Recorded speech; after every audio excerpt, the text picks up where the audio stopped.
but some governance experts are calling for investigations into the alleged bribery cases that's characterized the process. Let's speak to Dean of Studies and Research at the Institute of Local Governance Studies, Frederick Oduro. Thank you very much, sir, for your time here on Joy News Prime. You're calling on the special prosecutor to get involved in this particular case. Why is that? No, not just in this particular case, but in all instances, particularly those areas that we've had people openly admitting to taking these bribes. I won't say taking these monies. It's plain bribery. And if we start calling it by what it is, it makes the issue grave enough for us to pursue the matter. If somebody out of their own volition comes out to tell us that, yes, bribes were offered or monies were given to us, as they would want to put it, and why shouldn't we pursue these issues? These are clear criminal matters. The giver of the bribe and the taker of the bribe are both guilty. So let us have some investigation into this, because this problem is endemic. I indicated earlier in a separate interview that this started, and I mean, about 20 years ago when it started. And that time, nobody was willing to talk about it openly.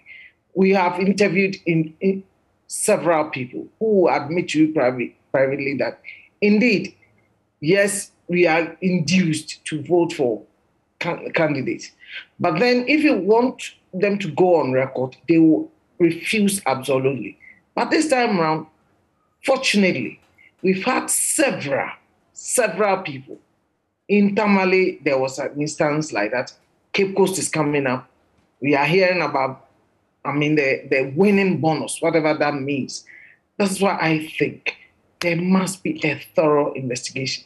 And I will be happier if the Office of Special Prosecutor or even the EOCO or the police comes in to begin thorough investigation into this matter. Because it's a canker in the local governance system. In the case of Cape Coast, for instance, the assembly members say he gave us a gift. We are returning this gift. You notice that they have rejected him twice.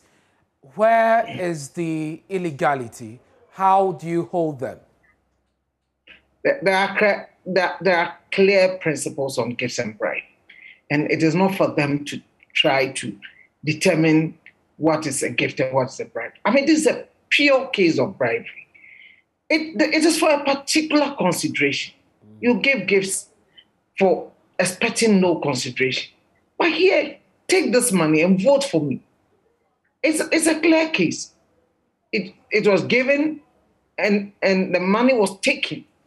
Now you come out to say that we took the money, now we are returning. If it's a gift and you have accepted the gift, why are you returning it? So nobody can tell me this is not a case of bribery. It is bribe, and let us call it as that. If we begin calling it gifts, it makes it sound nice.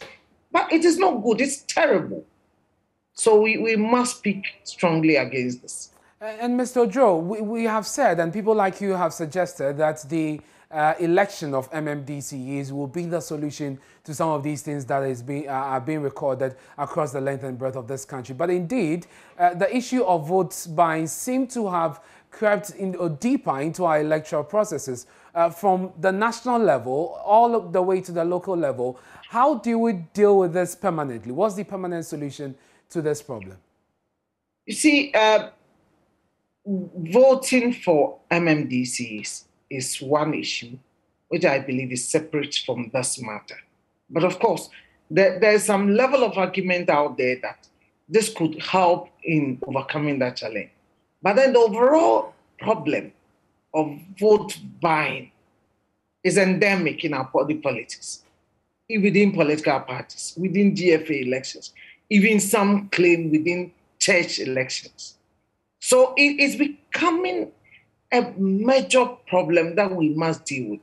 If you take political parties, people go into political parties thinking that if my party is in power, I stand a chance of taking a lion's share of the national booty. But that shouldn't be the case. If you support a political party, we must educate the public to understand that supporters of political parties contribute to the party because they believe in the ideologies and the principles of that grouping, but not to enrich yourself at the expense of the whole society.